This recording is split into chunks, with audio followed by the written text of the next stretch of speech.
lost their homes, all their possessions. So I want to express my deepest sympathy. So my question is, the people who were displaced, in other words, were you given their names, who lost a home and has nowhere to go? Because those people are the people who should be given accommodations the priority. And is there a communication with the village office to say, hey, these are the people who lost their homes, we want to make sure that they have somewhere to stay because we only have so many rooms. I do know other people tried to get in and wavered and were told they couldn't because they had pets. They didn't accept pets. So I know of many people who just spent so much money on a hotel room after hotel room after hotel room after hotel room. There was just nowhere to go and there was no support. And all you could do was phone your number. And when people called your number, they were told that, okay, your file has gone to finance or we're going to help you. But what I need to know is the communication between the municipal office and your office, there seems to be a huge disconnect. Like, we're meeting with Daenerys tomorrow. So to your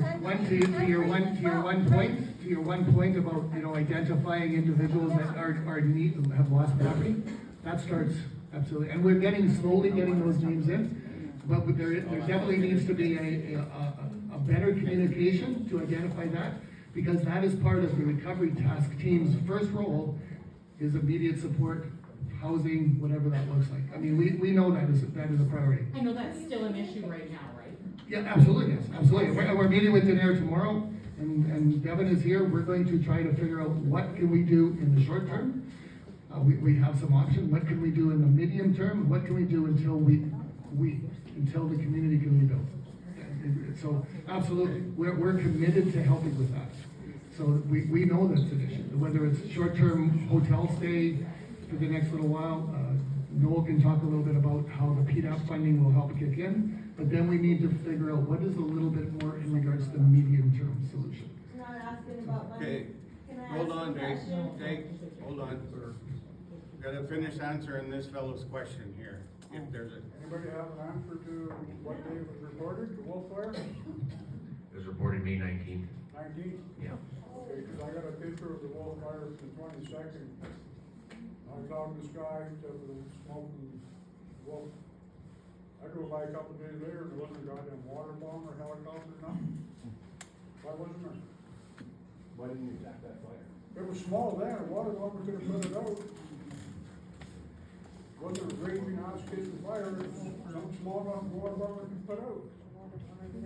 Where did everybody go? Can I ask a question? just hold on. Hold on. Okay. I'd have to look back at our records, but, again, we know how dry the conditions were and the winds. Those fires were growing rapidly. We couldn't initial attack it and get it contained. Well, While I it was was born small, and raised here, and there's always been water bombs. yeah. And whenever there's the smallest little fire, whoop, they're there on it. Where the hell was everybody? We had a lot of large fires and other fires within the province, so they could have been engaged again. So on we ignore other the fires. small ones till they get out of control, then it's holy shit. No, all of them are assessed, and we check them, and based on resources and priorities, that's how we engage the fires. We lost everything we owned because there was no support to put it out in the first place. Can you please explain to them why you don't fight fires when they're far away from communities? So again, it comes down to prioritization. We had other fires jeopardizing other communities, so that is where our resources are engaged. When news starts happening, especially out in more remote locations, they are assessed, and we look at our resources and we try to get them when they're small, but that unfortunately doesn't happen all the time, especially in the conditions we're facing. That fire was just south of an old fire from 2023, I believe, the LR fire, and it burned into it. Normally in those conditions, a fire burns out in itself because there's not enough fuel, but due to these conditions, it chewed through that old fire scar anyway, which wasn't expected, but again, monitored, and we put values on, or resources on it when we were able. We protected the foreign mine or assisted them with their sprinkler systems. We monitored the fire as it continued to progress northward, jeopardizing the 106 and then later towards Birch Portage. But then when you got 80-kilometer winds pushing a 40-kilometer fire line, We didn't know where it was gonna breach, when it was gonna breach, and how fast it was gonna breach. Unfortunately, it breached directly west, with the west wind pushing it directly towards Creighton and Daenerys. There was a very small window for us to engage this thing. We tried, and ultimately, we didn't succeed.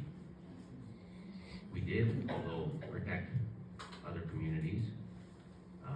We did our best there, and fortunately, we were successful, but we can't win them all. Okay, Stephen, I would like to know what supports there are for the people that lost their homes. I guess your PDAC program and the cleanup and things like that, like what supports are gonna be in place for us that lost our homes? We're still, we've, as I said, we've set up the recovery task team, which will be working with the community to help clean up and coordinate some of that response. But I will turn it over to Noel to talk about the PDAP program itself.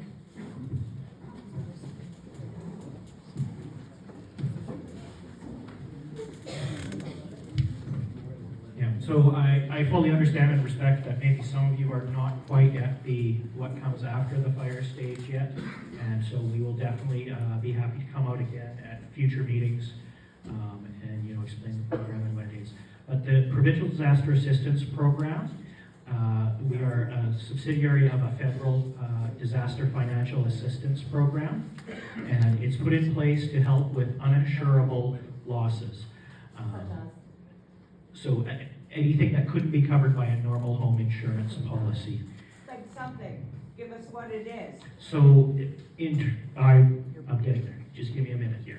So in this instance, the primary things that we are going to be doing is we'll be working with your community leadership to ensure that they get financial reimbursement for the extraordinary costs that they incurred, and also costs that they are going to be incurring in trying to get the cleanup done on the community, get any temporary measures that need to be put in place as a result of the normal services not being available. And specific, like roads, natural habitats, just clean, like what does that include?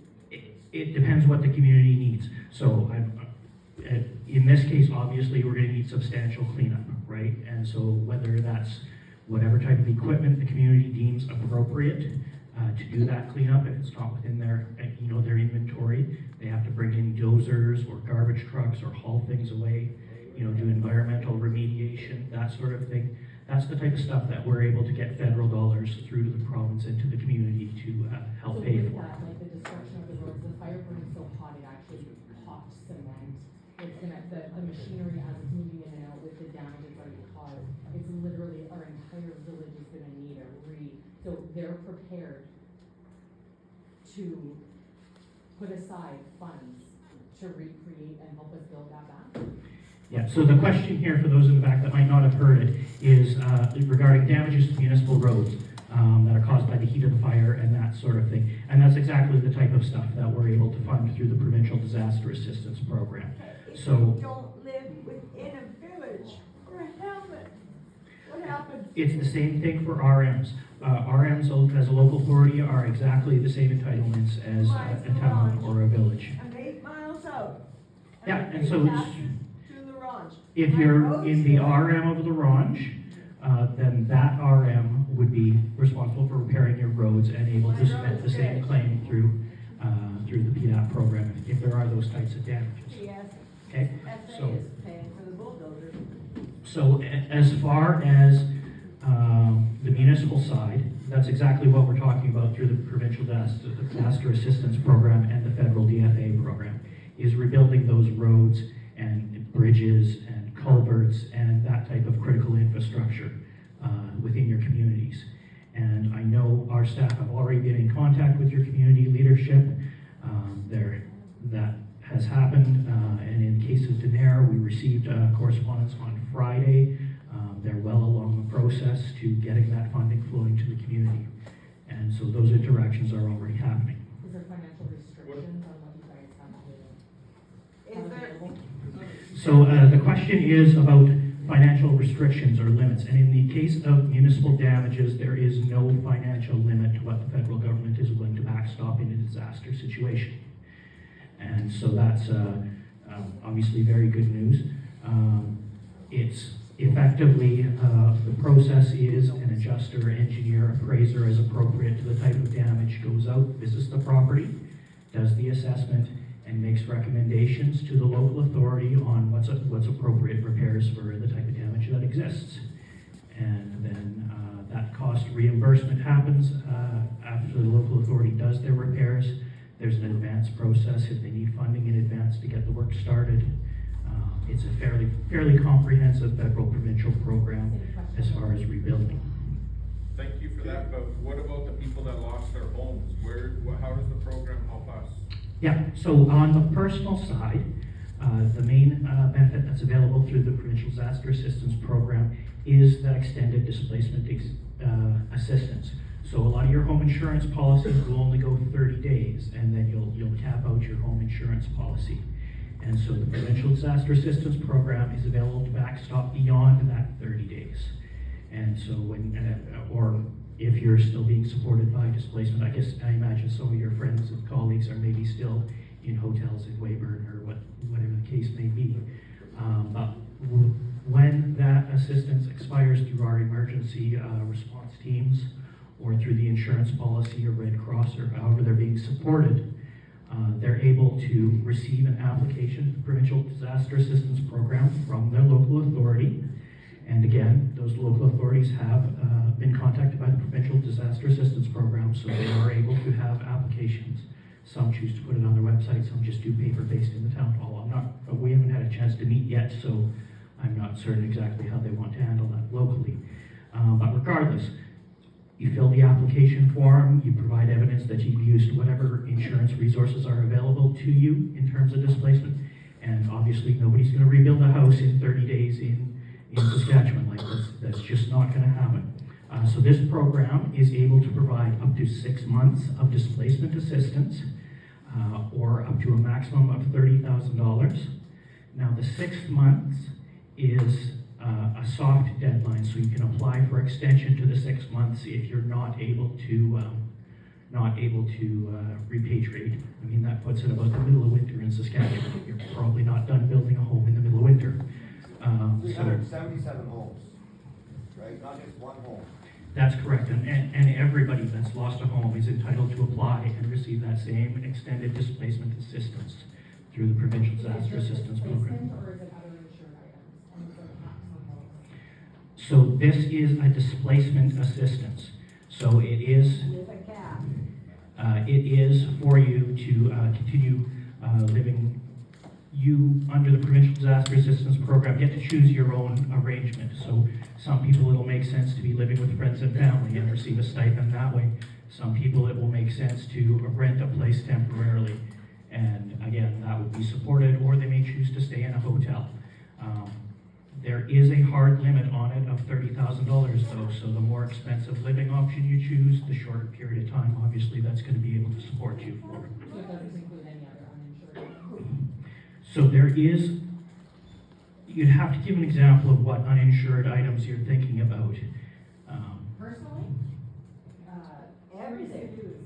three Sea-Doos, 2 side-by-sides. Campers. Wow. Oh, campers. Okay, Oh. that's anything, when we're talking about vehicles and structures, those are considered insurable by the federal government for fire, and they are not eligible for the program. Okay, so as far as buildings and vehicles, My outhouse that is outside of the scope of the Provincial Disaster Assistance Program. So on the personal side of it, the primary benefit is going to be that displacement assistance. And there is, if you're displaced to a place that doesn't have normal cooking facilities, there is a meal allowance that goes along with that to help cover the difference between buying your own groceries and cooking in your home versus having to eat out. Okay. The gentleman with the cap. So, it's kind of a question for the other guy here. My name is Hunter, I'm on the Denver Beach Fire Department. And you said you had the resources, they were available to fight the fire, and you said that exactly yourself. I want to know why I was taken away from my family on the fire department from helping them fight fire to go run a dozer myself. Like, We had no equipment to come help us. That fire was huge, and it was huge for a long time. It traveled a long way into town. I'm an equipment operator. I know there was a lot of possibilities to get in front of that damn fire and try and turn it or slow it down. And it never happened. It came into town. I had fought fire, or we've been preparing all day. And then here I am until 3 in the morning running a dozer with the SPSA bus driver, who thank God he was there to help me because he knew how to run a dozer. And then I come to find out there's 3 dozers on trailers sitting at the SPSA yard. And I said, why aren't they here helping us? And they said, well, geez, I guess they probably could. Well, yeah. I was out there all night, me and Steve, all night, pushing fire guard by ourselves. We're firefighters. It's just like, you know, the community, and you guys are lucky that I worked for a great company that gave us their equipment. I didn't even have to ask. Paul said, you take it. And we took it out there and dealt with it ourselves. And here's another question. You guys say you have all these resources and stuff. Why are you paying them so terribly? Like, I've seen the list myself. $85 an hour for a single axle water truck, $140 an hour for a dozer under 30,000 pounds. Who in their right mind is gonna jump up to the fire and go fight a fire with a $250,000 machine for a wage that doesn't even pay for the fuel and the operator? Like, no wonder why nobody wanted to come help. I sure as hell wouldn't put my $250,000, $500,000 worth of equipment in front of a fire for $140 to $175 an hour. Like, come on, man. You know, I just want to know. So I guess my question is, why is the funding so limited for the organizations that are wanting to help fight the fires, which is turning them away from wanting to help fight the fires? That's my question. Why are we paying so little? I know it's based on the agreed to Department of Highways fees, but I will have to, dig into that more. Part of the, was that a barrier? And, listening to what you said, first of all, I really want to thank you for your dedication and commitment. I mean, Thank you, Hunter. What you just said Thank was you. what I said. What I said earlier was there was heroes that night. There's been heroes all through this season. You're one of them. So again, thank you very much for that. But I'm going to have to take that away. When you said about the resources, I was referring province-wide. Okay, I'm not referring to one fire over the other. Yeah. And when we reach out to our provincial partners, the compacts throughout North America, in all fairness, those are provincial assets that we work, to Brian's comment, around prioritizing and basing it on the assessed risk at that time. And so that will be part of the review process. Was there a missed opportunity? Did that fire turn so fast that we were unable to, or we didn't see it coming? Those are all part of the after action review. Well, and like with the lack of resources, this guy's son brought us up sprinklers himself. They were agricultural sprinklers that we had to take back, and like he spent all day in his garage hot rodding these sprinklers to turn them from an agricultural sprinkler to somewhat of a forestry sprinkler. We had no hoses, no sprinklers, nothing, and we had a whole town to protect. And like been stated before, we're structural firefighters. Somebody's house burns down, that's what we go deal with. Yeah, we're here to protect a community, but like, holy shit, that's a lot of town for 11 guys to protect. And like, I'm so grateful that Creighton and neighboring departments came to help us. But as Steve said, we had groups of guys, 4 guys to a pumper truck, that were given an area of town. It was 3 kilometers long because we weren't given any other resources. The only resources we were given were other departments that heard we were in trouble and needed help. Why was that not, and you can't even say, oh, the wolf fire came into Creighton so fast, because I was pushing a fire guard in Denair, and Merv phoned for a dozer on the Hanson Lake Road. The only dozer that came to help was me, and I was busy doing another fire guard, so I had to leave that one to go strip down the side of the Hanson Lake Road to stop the fire from jumping the road. Like, it's pretty damn easy to fight a fire with dozers on the side of a highway. You do not get a better starting point for a fire guard than the side of a highway. And it was waited until it was on both sides of the road to bring in the heavy equipment to fight it. Well, by then, you couldn't pay me enough to get in front of a fire that's on all four sides of me. Like, there needs to be better planning and better funding in place for the people that are coming to help fight the fire for the communities. That's a new I think it's, like I said, it's always about life, so never would I think anybody would want you to be in a place where you have fires all around you. So, you know, the costing or the ability to pay for heavy equipment, that will be part of the review process. We do follow a approved value, but if that is a barrier, we'll have to be looking at, again, how do we change that moving forward? I do have, before I get into other questions, there was a data question, and I was able to find some information for you.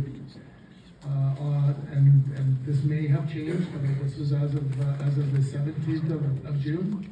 For Denair, there was 218 houses, 141 garage, 81 sheds, that could be small ones or medium ones, 281 vehicles, and this is either burnt or damaged. This could be either.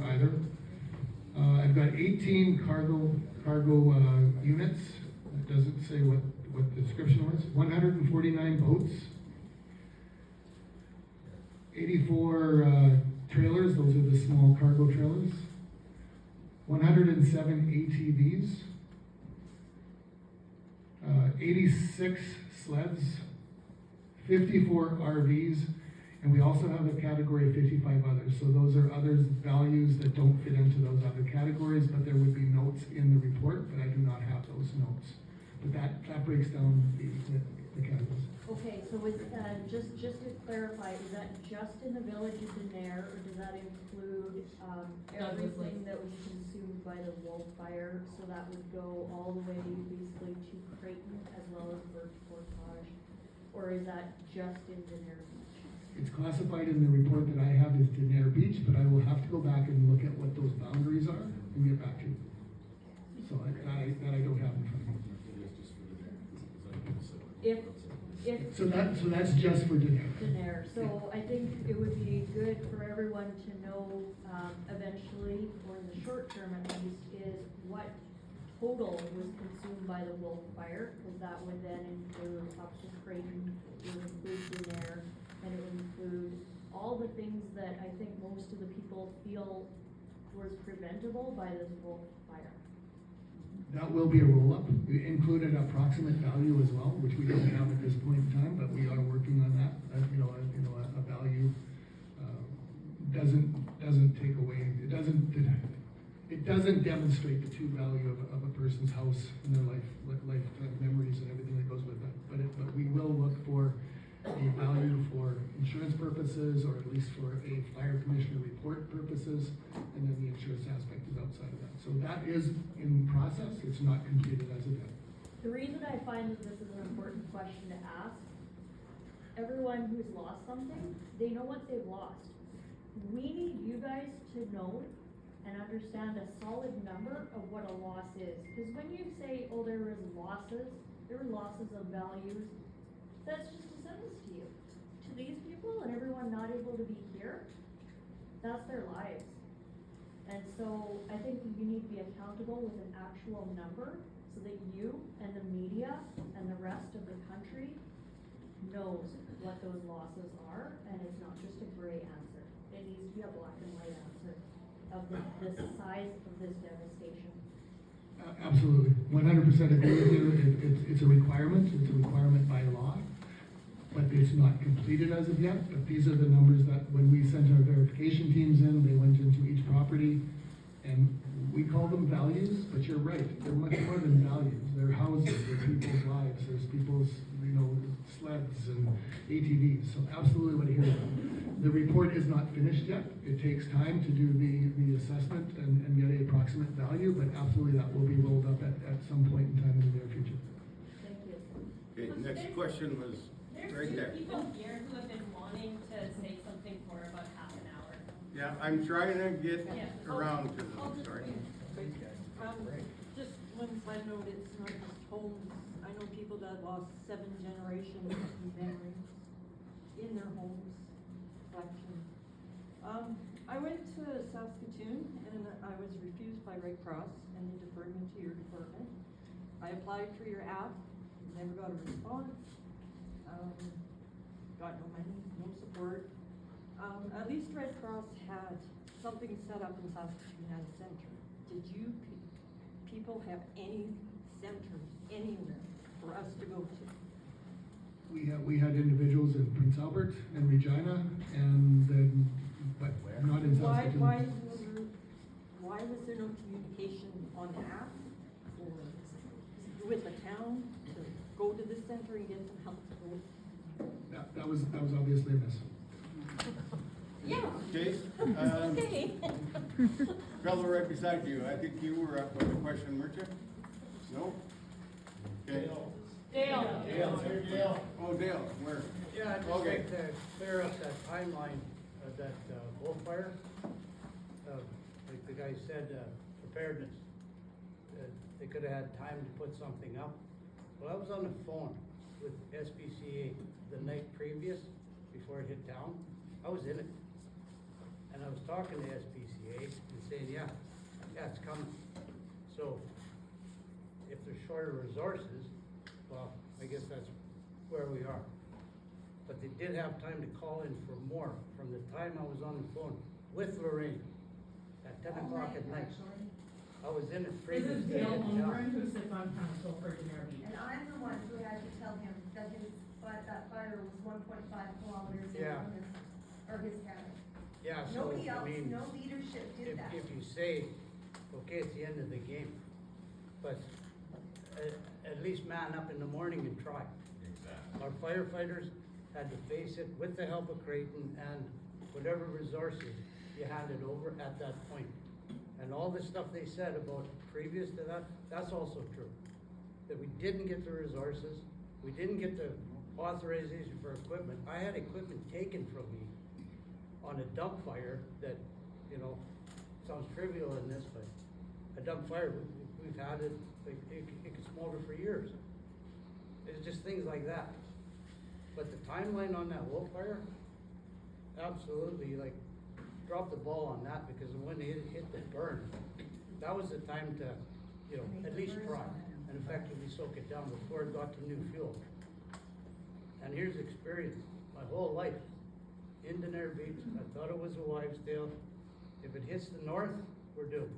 If it's Missy Island, we're doomed. And they were right, And what he's The old saying is road. so important to hear, because had you guys stepped up in those moments when he was asking for help and Lorraine was asking for help, and the people in our community who knew what was going on were calling you, telling you, our things, our homes, our items that we didn't insure and took risks on because it's really freaking expensive to insure 15.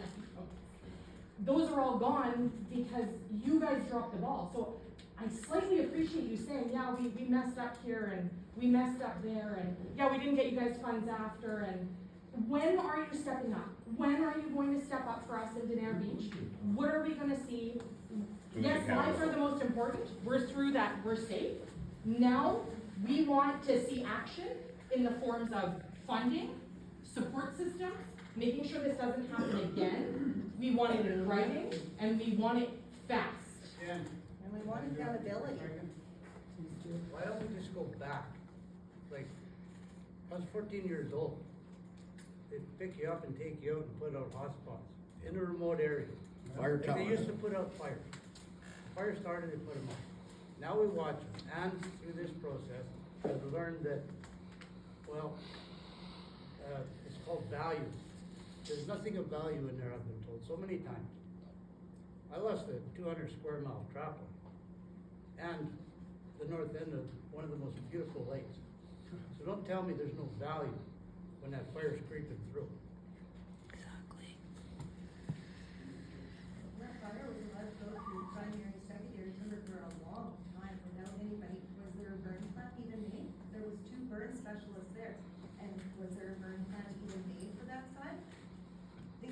club fire, but did they look at the wolf?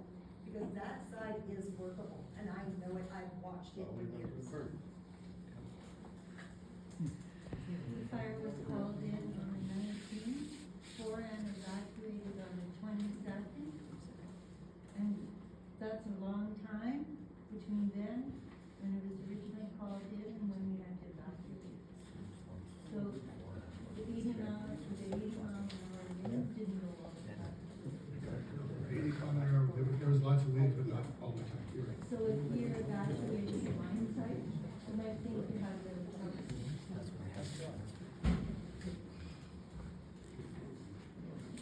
Not quite sure what the question. Okay. you evacuated 4 and 1. Yeah, so 4N Mine, and I was dealing with them, have a policy written into their operational plan. It doesn't matter what kind of fire, how big the fire is, but if it's in, well, I want to explain to everybody else because you asked. But anyway, so what it is they have a fire within a certain radius, which is 25 kilometers, they have to evacuate. And that's what they did. But I'm just saying, For the 20, fire I'm sorry. grew from the 19th to the 22nd to the 28th. That's a lot of time that you guys lost it. Okay, right here. Hi, and we have nothing to say, nothing? My name is Lisa Seacott, I'm from Denair Beach. I'm lucky my home was spared, but all my friends lost their homes. And with saying that, a lot of my friends are not here in Denair Beach. They do not have residences here in Denair Beach right now, and they've relocated elsewhere. So when we talk about this email I got tonight about funding, where you have a 2 authentication process in order to get our money, are they gonna have to travel from Edmonton, Saskatoon, PA to come? Like, they're just looking for answers of where they can go and pick up that money, because you're saying it needs to be in person. We'll work with anybody, but no, they do not have to travel back to Denair. But what we do need is we need to know their name and where they are, and we will make arrangements to make sure that they get there. So I mean, that's not even, what we're trying to do is, we know there's a lot of people coming back to, Creighton, Denair over the next couple of days. We felt it would be easier for the majority, not all of them, but the majority of people to come in and pick them up in the community. So that's why we're bringing them in for the next phase. If you've got some names of your friends that are not, staying with friends, relatives, relocated, while we go through the recovery and rebuilding phase, if you can supply that with us, we will take that out and we'll make sure that they get their money. Donna. I'm Donna Lundquist, I live in Creighton. My question is, when you were talking about the cleanup and the disaster relief, you were referring to within the community of Denair Beach, and I strongly believe they absolutely need to be first. There are people who live on leased land, crown land, who've lost their homes, they've lost their cabins. How does that fit into the cleanup? Because we can't haul our stuff to the Creighton dump. So where does it go and who helps us? Okay, so if you're talking about Crown land in the north, I'm assuming you fall under the jurisdiction of the Northern Saskatchewan District? The Northern Affairs. Yeah. Yeah. So the Northern Saskatchewan District has completed designation through the PDAP program. So you will be able to receive an application from the NSED. I believe they said they were going to publish it on their website for people under their authority to be able to download that application and make approach. I'm not aware of what they have planned, if they have anything special, a purposeful place to put it because of environmental considerations. I'm not aware of that details. But I do know that they successfully completed the designation process. So if you end up having to do it personally, and it's something that's not insurable, it's not going to be covered under your normal home insurance policy because of the nature of it, you would be able to make application under the Provincial Disaster Assistance Program for that. But we can't put it in the Creighton landfill. The Creighton landfill can't handle melted boats and trailers and all the house approved from homes and stuff. And I wouldn't put that on the Creighton landfill or the Denair Beach landfill. So somewhere with all of these, leased properties that have vaporized, there's a lot of stuff laying around out there. I think this is probably an excellent time to introduce the one member of our panel here that hasn't had an opportunity to talk a bit about his role in this, at this point in time. Thank you. Thanks, Phil. Great question and great information for us to gather, right? And this truly is about assessing what those needs are going forward. So understanding when we start to think about recovery, assessing those needs, understanding that we are environmentally looking after some of those situations like melted boats and other maybe chemicals or things that need to be disposed of. What do we have, I guess, in front of us? And that's where I will be working with my team to work with the village, with the town, and also with many community members around how do we assess that, and then making those determinations of how to properly dispose of those in the most efficient and effective way, to make sure that before any sort of rebuild and kind of regrowing starts, that it is done safely. She's speaking more specifically, we have some areas like Douglas Road, they don't fall under Denair Beach, so I've had people reach out to me asking if Denair Beach could incorporate them, so they had somewhere to go and had a support system to make sure they were included in all these kinds of decisions. Are they on their own, or are they coming through you with our community? That will be something that we will be coming back and talking with as a collective. So when we talked about communication, I think, I heard some comments about communication is key. Collaboration and communication is absolutely key as we start to work through this together to make sure that we understand some of those very unique situations where they may not fall in a certain jurisdiction, and what's, as Marlo had indicated, what are some of those barriers that we potentially might have to get involved with to help move, to ensure that we're successful moving forward. And so how would they get that information if they're not, like, our community is going to provide that to us? Are you guys going to make sure that those people are included to get that information? We'll be working with village and the town for sure, and relaying that information through and potentially coming back, and as we're having additional meetings, talking about that information, bringing that forward and working through it. We'll make sure that it gets posted and advertised for those people where they have to approach. Yeah, one thing I can say is that the PDAP program is not exclusive to Creighton or Denair Beach. Any local authority in Saskatchewan that's been affected by the wildfires is able to make the exact same application and receive the exact same support for the community and for their individual residents. It's not a new program specifically set up for this. It's a standing program for any natural disaster, including wildfires, and any local authority in Saskatchewan can receive that support. And just lastly, I don't know what limitations Denair Beach has, but are they allowed us to sign up so we got notifications? Can they be included with Denair Beach as far as communication goes? From Denair Beach to Creighton, I think everybody in our community as a whole would want to see that. You know what, we're gonna need to identify everybody that's impacted. However that works, the easiest that it works for the community will make it work for us. But I mean, we're gonna have to identify everybody that's been impacted. We've gone through, we're still in the process of verifying, and I know the team, we don't like the term losses, but with verifying those properties that have been burned, we need to verify and then find out who the owner is. Some information is fairly easy to find, others are not for government, right? But I mean, so if you can make the list and share it with us, absolutely, that will speed up that process, so thank you. Okay, you're up. You spoke earlier that you weren't here when the fire went over. You didn't answer who was in charge when you weren't.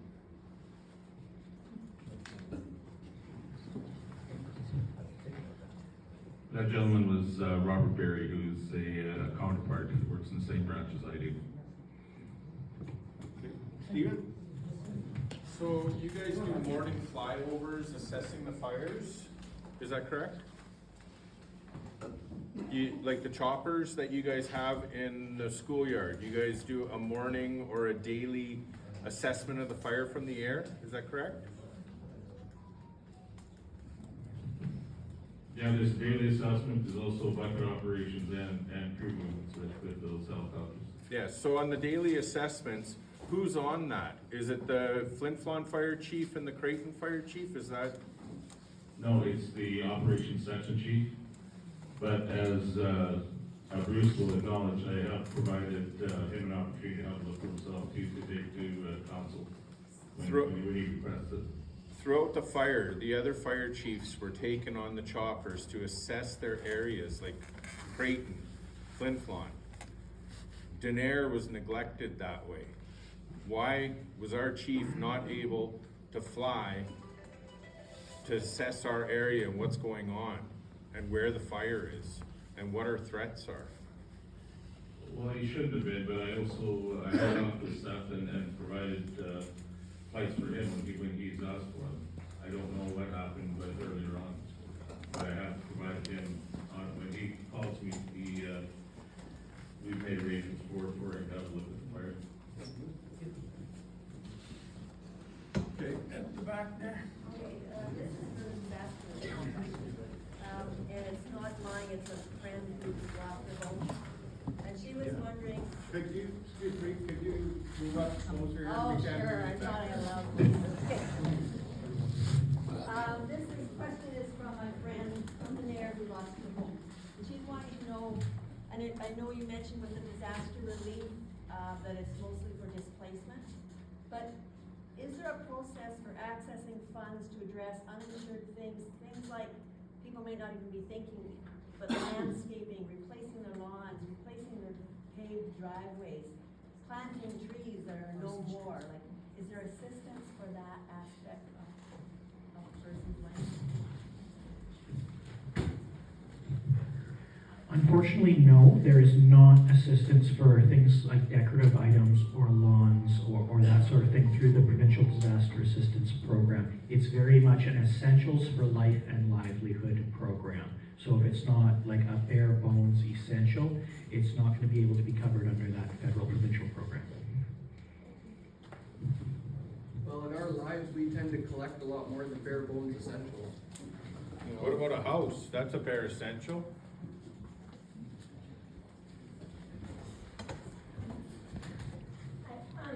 I have another question, and it's kind of, I guess, to you folks over here who I feel you guys have been attacked for, so now I'm going after you. So, so May 28th, we evacuated. I don't know about everybody else in here, but I called your office 4 times. 4. First time was just to register, oh, well, we will send you an email. No email. So call again, and oh, we will call you back. Nothing. So then we were told, because everybody was getting annoyed by this time, so we were told, call the ombudsman's office. As soon as we did that, boom, somebody called me. But they called me, and so then they wanted all this information. Oh, well, where are you? I said, well, actually, I went to Gimli, Manitoba, where my family is. And they're like, oh, okay, and so you're not in Saskatchewan? I said, no. Oh, well, then you don't qualify because you're not in Saskatchewan. Really? So we live on a border town. I have 6 cats, 2 are SPSA rescues. I have 1 dog, my husband. So we're supposed to go to Weyburn, where they told me to go, sleep in a freaking school gym with 6 cats, a dog, my husband, instead of going to my family's house who loves me and supports me and gives me a bedroom. So anyway, so the woman said, oh, well, you know what, I don't know, we'll get back to you. Still didn't get anything. So Ombudsman's office called me again just to follow up. Did anybody call you back? I said, yeah, but they really didn't give me any information. And so then again, I get another call back from your office. And they're like, okay, yeah, you know what? Yeah, you do qualify for your $40 food voucher, but I have to drive to Weyburn to pick it up. From Gimli, Manitoba, that's 7 hours. Are you freaking kidding? Like This is not an isolated issue. No, it's not. I'm like, I can't even comment on it because I just can't believe it. I'll be the first to I believe she was asking me again. Yeah, well, I'll answer it because the ultimate responsibility is mine. You know, I mean, you know, was I sitting in front of that phone? No. But the ultimate responsibility when it breaks down like that is mine. So what is And the I don't- accountability from you? What are we gonna, like, what is the? No, Again, I understand, like, I am not here to really point fingers at this point, I get it's been 4 weeks now, right? We can't go back, but again, going forward, these people need money. Like, the Red Cross, who isn't my favorite organization right now, but like, they were giving out cash. They were giving out almost $500 to their Manitoba counterparts. Weekly. Yeah, like, I don't know the timeline, I don't know any of that, but they were getting cash, like, right away. Like, kind of no questions asked. And then, but it was Daenerys Beach and Creighton that were handed off to you guys, and I kind of felt we were ripped off. It's like, why did we get you guys? You're doing nothing.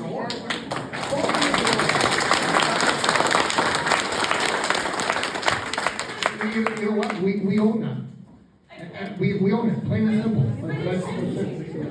This group can raise their hand saying they received a dime from the SPSA. No, we're bringing, that's why we're bringing the checks. Sorry, I said, this group can raise their hand Totally. saying they received a dime. Is that excused? Nobody. That they were not supposed to give any money to their. But all, A friend of mine who 8 times I called, and each time I was escalating, never got a call back. A friend of mine who, her house actually burnt down. She was staying in the Saskatoon Inn in Saskatoon. They had a Red Cross office there for evacuees. So again, they lost everything, so they thought they would just go there. They knew they weren't really covered by the Red Cross, but it's evacuation, right? So they go there, and they were turned away and said, no, sorry, you're being dealt with by the SPSA. They have clothes there for them, they have food, and so they were turned away and had to pay $50 for their breakfast because they weren't covered under the Red Cross. Who in this room received any money from these people? Who received money? Put your hand up. Or put your hand up if you've received. Not any one penny. person got money. Nothing. Anyone? When we were evacuated, we went to Madge Lake. We were lucky enough that we knew people in Madge Lake that helped us out to get lodging for our families. Seven of us. We were lucky enough. Do you know that there was an MP golf tournament at Madge Lake for a 3-day tournament, and they threw people out so that the MPs had places to fucking stay? We got thrown out. They were with us. They got thrown out. They were displaced so the MPs could have a golf tournament. Well, they had nothing when their home was burnt to the fucking ground. All 3 properties. Mo was in a meeting with Carney. You know what, I'd like to say, I'm sorry, but I'm appalled is what I meant. I'm Your MPs kicked people out because they wanted to golf. They were broke. We gotta go in order, Cindy. I was just gonna comment, I mean, from what we did do, and that didn't affect very many in this room, but we did put, for those that registered and needed to, put them up in a hotel. Unfortunately, they were not able to take. I'm sorry, we all know each other. I'm telling you. No, I'm saying it obviously didn't happen for the ones in the room. Because we did, SPSA did put up close to 1,000 individuals in rooms. Not from just this community, but I mean across the province. And I know the Red Cross How does. many communities did you have evacuated? Let them address that question. He's saying he had 1,000 people put up. I know we have 3,000 plus people here. If you put up 1,000, and we were only one of many evacuated items, I'm sorry, I'm not gonna let you overshine that. 1,000 people. SPSA put 1,000 and the Red Cross put just around 10,000 in Saskatoon congregate. Many First Nations communities in the north with Red Cross. So you know that, but a lot of individuals, and I'm assuming very many in this room, I use the term self-evacuated, drove out of the community, got themselves out, went to family and friends, and that's where we were, you know, to get you the dollars or supports or food vouchers, which we did too in some cases, but not to many in this room. Nobody. Nobody. I didn't see a single hand get lifted. Sorry. There just. Can you acknowledge that not a single person in this room received any assistance from SPSA. Not one From person. the date of May 28th evacuation till today. Not Acknowledge a that. single person has received We, any we, help. we have been cutting checks and we are going to be delivering them starting tomorrow. Nobody. Do you have them tonight? No, they're starting tomorrow. We've got a time frame starting tomorrow. I phoned a whole bunch of times and from the beginning, I phoned right from the beginning when we could phone, and the people I talked to had no direction. Absolutely no direction. They had no clue what could be done, nothing. They kept saying, look for an email, which I never got. I phoned. We were told on Friday we could come home on Sunday, bring groceries with us, so on and so forth. I phoned again, no direction. 20-some days later, and they still had no direction. They had not a clue what to do. Now, all those people, as courteous as they were on the phone, they're getting paid. People that are with children and don't have money and all that, we're getting nothing. You guys, they had no direction. They didn't know what to tell us. And it's a little too late. It's too late. So how long has the SPSA been in charge of people evacuating and supplying monies to people in need? How long have you guys been in charge of this? The money aspect is relatively new. Before that, it was hotels and food vouchers. Well, you failed at that. I mean, if you were responsible for that, and food vouchers, that, you absolutely failed at that. How long have you been responsible for that? How long have you been responsible? SPSA has been in I guess, since 2019. 17 was when the legislation passed. Exactly. 2019 and it's 2025 and you still can't get your act together? What the hell, man? What the hell? What are you doing? How much money does the SPSA get from the government for evacuees? How much money did you guys get for evacuees from the government? I'm sorry, I'm not quite sure what you're talking about. We know you get donations and money from the government. How much do you guys get? We don't. We actually go back after the fact. We take it out of our budgets, and then we go back and ask for money. So our taxes? We get no special money. So our taxes pay, yeah. It goes through the government of Saskatchewan, and I have a budget. SPSA has a budget, and we allot, depending on the demand, no different than our salaries and everything else. This is above and beyond what we budget for, absolutely. So it will be an ask after the fact. It's really tough to hear because on every level you're saying that, like, you assess the situation, you assess the fire, you assess risk, you assess damage, and at every turn you've told us we weren't important enough. We weren't important enough to come and help. We're not important enough now. We're not going to be important enough. Our SKUs, our boats, our stuff, none of it was important enough. We're going to be really limited on what we're going to get for funding. You don't have any answers. It's just so frustrating right now. So frustrating. You know what? I absolutely hear you. Because, you know what? I don't have all the answers. But I can tell you one thing, you are important. Everybody's important. We don't live at Candle Lake. There you go.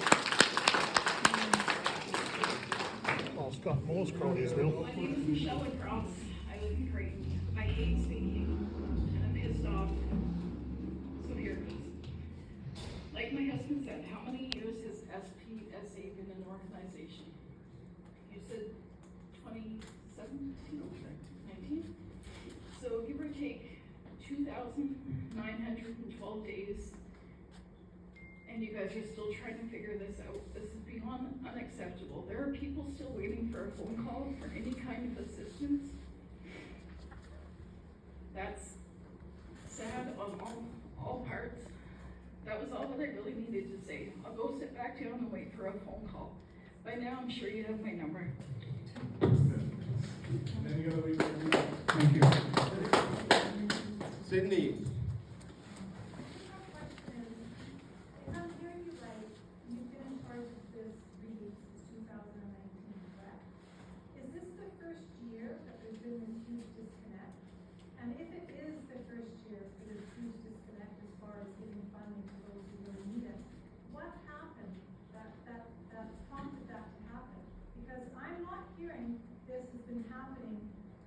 year as to other communities who've been evacuated. I'm only hearing that it's happened in this particular situation. So is there a reason for that? Was there a mess up on a computer? Was there a untrained individual in charge of this? I was told many times when I called it's in finance. Where is the finance department? Is it in Japan? Where is it? I mean, these are things that we need to know going forward so that this doesn't repeat itself. Because we don't want other communities to suffer. We want to learn and grow and figure things out so it doesn't get repeated. So what happened before? Is this new? That's my question. That's part of the after action, what I mentioned before, because I don't know where it broke. I mean, there obviously something broke in the process, the communication, internal, external, whatever that is. But we have not finished the review because our priority right now is to make sure that the dollars that everyone in this room has not got and yet entitled to gets in your hands. And so that's what we've been focusing on, and we're going to make sure that that happens over the next 4 to 5 days, whether it's in this community or we find out where they are and we get the dollars or the checks to them in other communities. And then we will do that review and we will find out so that it doesn't happen again. Because that's how we get stronger. Up there. After you guys review yourself, will you let an external review happen? It may be an external review at the start, just so you know. Who does that? We haven't decided that yet. Yeah, go ahead. All right, I'm a fact person and a numbers person. So we're gonna go back to equipment for firefighting in terms of sprinklers and water trucks and communication radios. How can people, what's the process for finding out what supplies were available for on June 1st onwards for requests from the fire departments and the communities of Creighton and Denair Beach? Is there a warehouse of supplies? What was available or not available? Because I can say, as a personal citizen, I helped procure 4 truckloads, pickup truckloads of firefighting supplies and communication radios for the 2 communities and their fire departments because they were not available from the SPSA.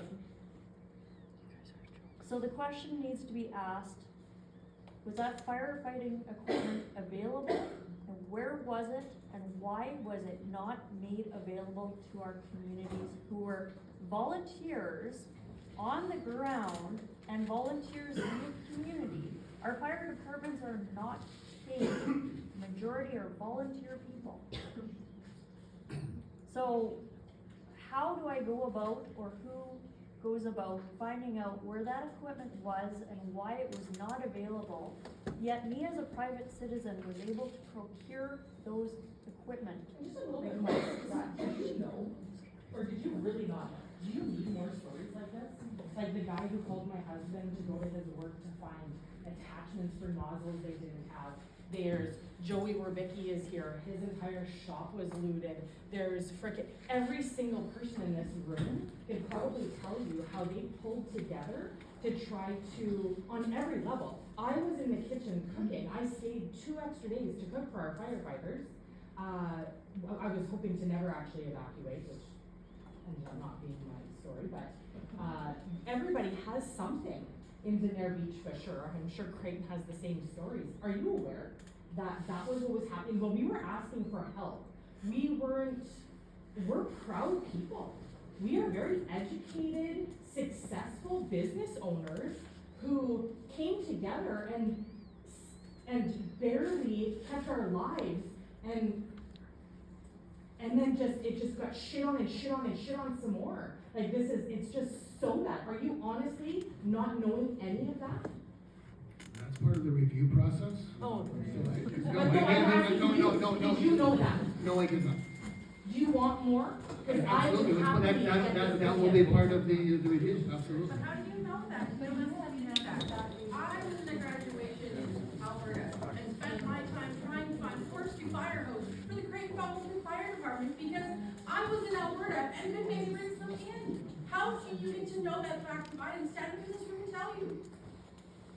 What about the fire equipment, the sprinkler kits, the pumps and everything else that was left apparently on the day of the fire on the helipad that wasn't deployed while your SPSA guys sat at the base and watched the guys on the PVCN reserve fight for their own homes before they evacuated?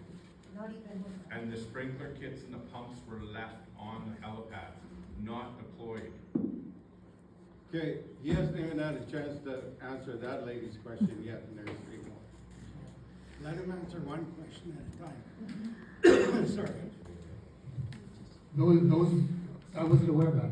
So that's one of my. Supervisors need to be accountable for that. Yeah, absolutely. One of the key part of accountability and part of the debrief is to find out where did those failures happen. But I mean, to speak about specific incidents, I was not aware of it, but that's part of the debrief process. Absolutely.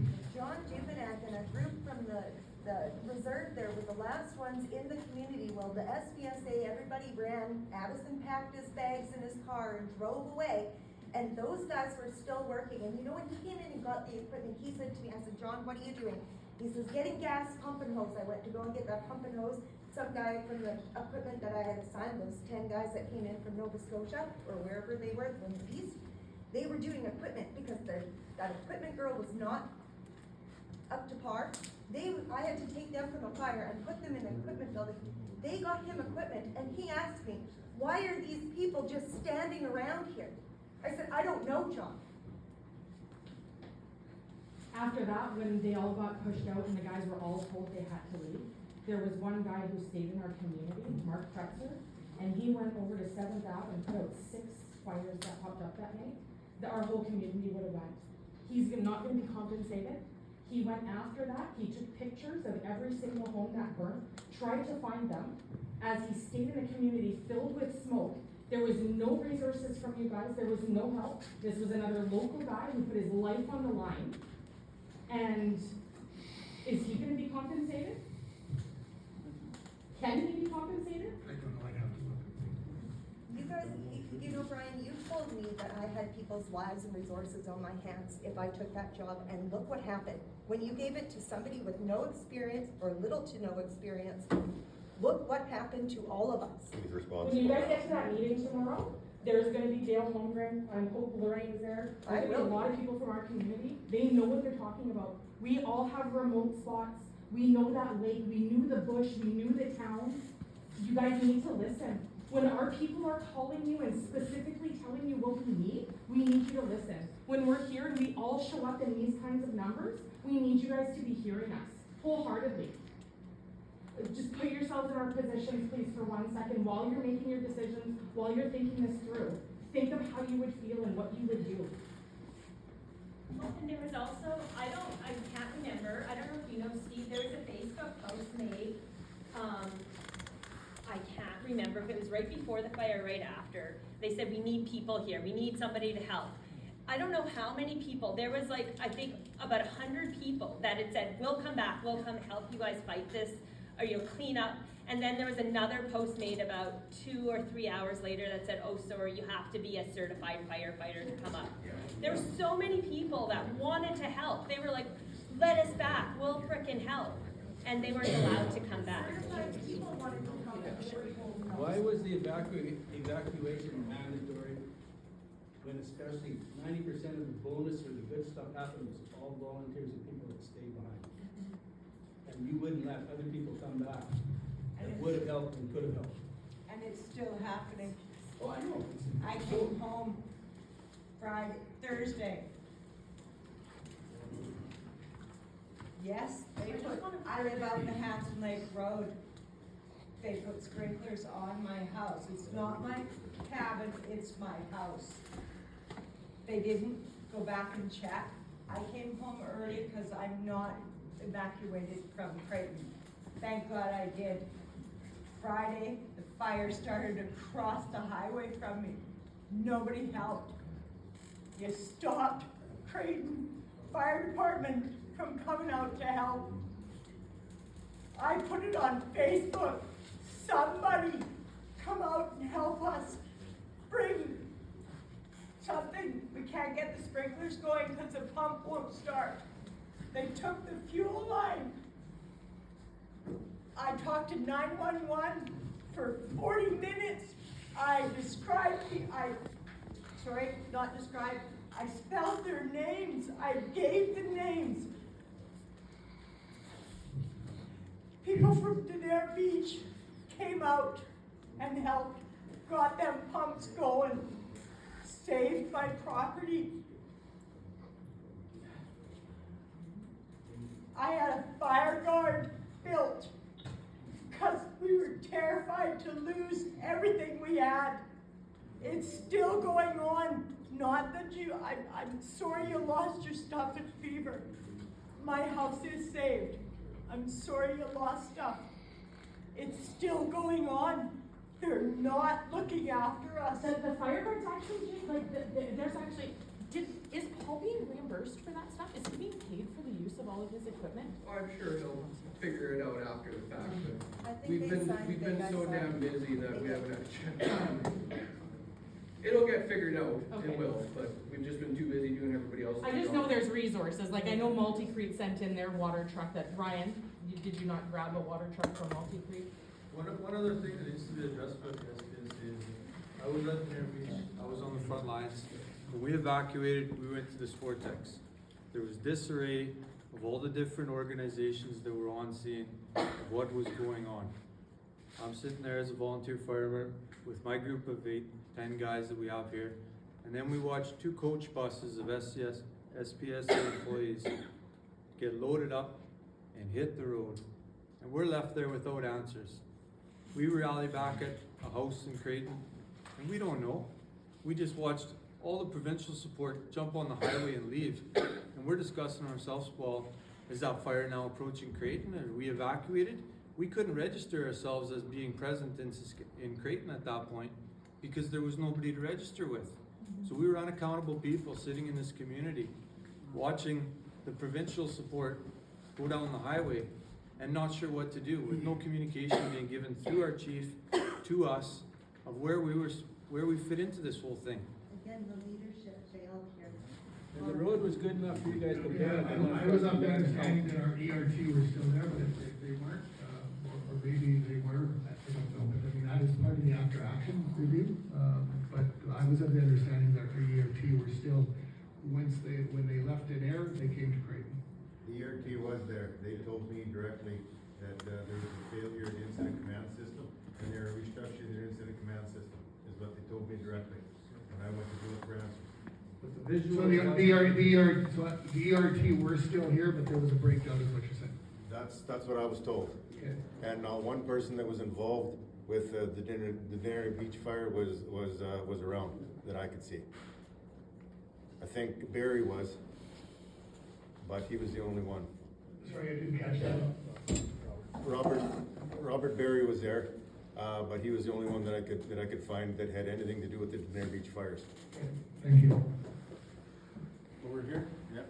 So just in follow-up to my comment in regards to how are you going to properly determine where the downfalls were? Speaking with your own people is only going to give the SPSA picture. That does not reflect the community picture. What is the constructive way to be able to relay those information? I understand a passionate room like this is not the most valuable way to get that. What strategy do you have moving forward? Where can we go to report our issues? We have a room full of volunteer firefighters that stood in front of that beast, and not just in Danair Beach, but also Creighton as well. What is their channel, and what is our channel as community members? Because that's where the value is, because as Ron has said many times, we can't fix what had happened. But there are so many flaws along the way. How can we help restructure so that the next wildfire comes through, whether it's here, whether it's Saskatchewan, Manitoba, I don't care where that might be. What does that look like? How do we relay the proper information to make sure that this never happens to someone else again? We feel like we've been through a war and we don't want anybody else to have to go through it. I agree, and every one of yours and everyone in this room that experience matters. What you saw, what you heard, what you didn't see, that matters on how we can improve or change processes or do whatever we need to do so that we can mitigate and limit that situation happening again. We can't stop wildfires, we know that. So is there a plan though for both? I'm absolutely thinking of it, but I mean, we need to talk one-on-one. We need to talk in small groups, because you're right, big groups are that's not really conducive to getting the understanding. So let me take that away, and if I can go through his worship with what that looks like, and whether it's small groups or individuals, let me bring that back, and I will give you my word. A spot on a website, it doesn't necessarily, because like my personal story, I wouldn't sit down with the fire department and share it. And if you're lucky enough, maybe my husband would have shared this with all the firefighter, but probably not because of pride. We did what we had to do. We give up our time and we did what we had to do to try to save our communities. And so he's never gonna mention it, right? So give us, the general population, somewhere where we can go ahead and put our constructive points across. I understand you're going to get some points that maybe necessarily don't have an enriched value. Grant? If you open That's up to the mine. public, but that modes, that general mode of communication, whether it's online or whatever, I think that's the best place. Thank you. Okay, appreciate that, let me take that away, thank you.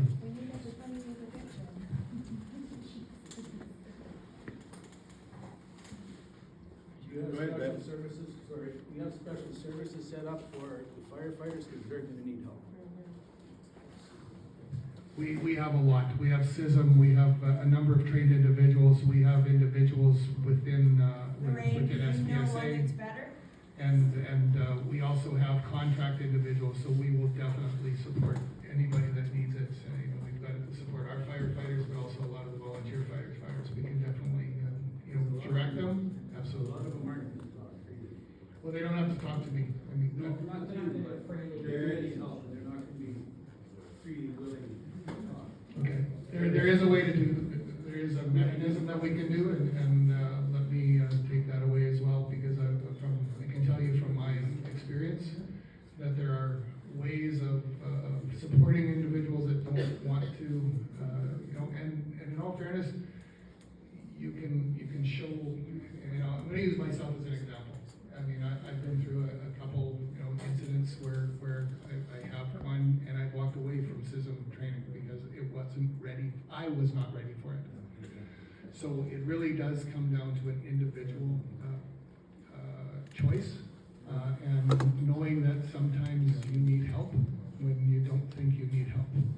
So what I would suggest is we will make sure that information is available. We'll work with the fire chiefs to make sure that information can be shared. But it can't be forced. It really does come down to the individuals. There is a mental health wellness support trailer parked at the Sportex to talk and help anyone that wants to meet with them. And that's available for Dare, Creighton, and Flin Flon as well. So that help is there right now for them. How would Flin Flon get to it? We have to make the offer. There's a literal roadblock. Yeah, I I have know. people who I know. can't get home right now to Yep. come and see their burnt house because of the political bullshit that is, I don't know, preventing you guys from being able to do your jobs, from preventing the government from doing anything to help us, and it's insanity is what it is. It's complete insanity. Well, we have nothing to do with that, but the offer is there, the help is there if it's needed. Anybody feel free to go and talk to them. Well, Okay, go ahead. I had to, after this whole incident on the 2nd, when that fire rolled through our town, absolutely nobody gave us direction. Absolutely nobody, not my FPO, not my supervisor, not my director, not anybody in the top management. We were left on our own, absolutely. I had to call 4 times and demand communication and demand CISM because there was nothing. There was zero communication. Nobody reached out to us. And we are your own staff. Wow. Like, where was the leadership? Where was the communication? And then I talked to Michelle Brown, and she tells me that oh, they've been told they can't reach out to you, and Shauna's in tears, because they are, HR rules forbid it. So, I had to demand system. I had to demand communication for my staff. The leadership didn't, my FPO, my supervisor did not, and upper management left us hanging. So you guys talk about, there's support systems and all that, but we were left hanging. There was nothing, zero. How is that even possible? I'll vote for Tanya, she's not lying. I know you believe, I just say. Like, I filed. Lorraine, are you asking about mental health or what happened during the evacuation? Because I know the policy, I know what to do. I went to a doctor, I talked to EFAP right away. And I talked to him and I told him my situation and how I left on the 2nd because I've lost everything and I couldn't do logistics for other people. When I have nothing, I have nowhere to go either, or nothing. So I called Shauna, I told her I had to leave. And that was it. I heard nothing. I called EFAP. I made those right moves because I know what to do, but there was nothing. No direction, no nothing given to any of our younger staff or anything. And then when I talked to EFAP, they told me, because I told them about this, and no direction, no communication, they told me to call back and demand communication from the EFAP, which then got the HR lady, what's her name? No, the other one. You were in the meeting with her. But can't remember her name anyway. She called me back right away. A lady from SISM called me back right away. But I had to do all the work. Rebecca. We were left hanging. I'm so sorry. Yeah, That's not right. I was gonna say that is not our policy. Our policy, and at least from where I sat with a number of individuals, that is not. There has been examples of others, but I didn't live yours experience, and I'm so sorry that happened to you, because that is not the way it's supposed to be. And then The opportunity is there, again, to at least give you that information and to be there. And then I put in the request for SISM for me and my coworkers, and then the first SISM I got left out of. Like, Tyler submitted names, didn't include all of their employees. So then I had to call back and say, hey, I missed out on this SISM, and have to get a special one done for all the people that were left, and there was a good 8 to 10 of us. Yeah, I'm sorry that happened. I really am. I mean, It's just failure of leadership. Yeah. We're gonna need accountability, we're gonna need you guys to look at somewhere else. When you get it figured out. Okay, Beth? I just wanna say that, I just wanna make it perfectly clear that the only reason that there's anything left of Denier Beach, and I mean anything, because we almost lost it twice, is because of those 11 volunteer firefighters. Well, we staying there. have faith in you. And our community members, that is it. That is all. Those guys and our community members. Yeah, no credit to any of you guys, none. I wouldn't give you guys any credit. Just accountability with you guys, that's all we want. I mean, there's definitely opportunity here. It's not done. We still have people who can't get home. We still have people who are struggling financially, who are in ruins, who can't piece it together because they're so focused on blaming and getting through the day, but there's so much anger, and because there's been so many missteps. 1, understandable. 2, 3, 5,000. Like, it's just so far. It's so hard to talk about because it doesn't even feel like it can be real. There was such a lack of leadership or knowledge or anything. I actually would love to hear your job titles again, and who you have, what your staff is, who you have working for you, because I can't even imagine this many issues. And I can't even comment. Other than, you know what, the next phase of recovery, we've got a recovery team, that's gonna be there. We've got the PDOT people that are going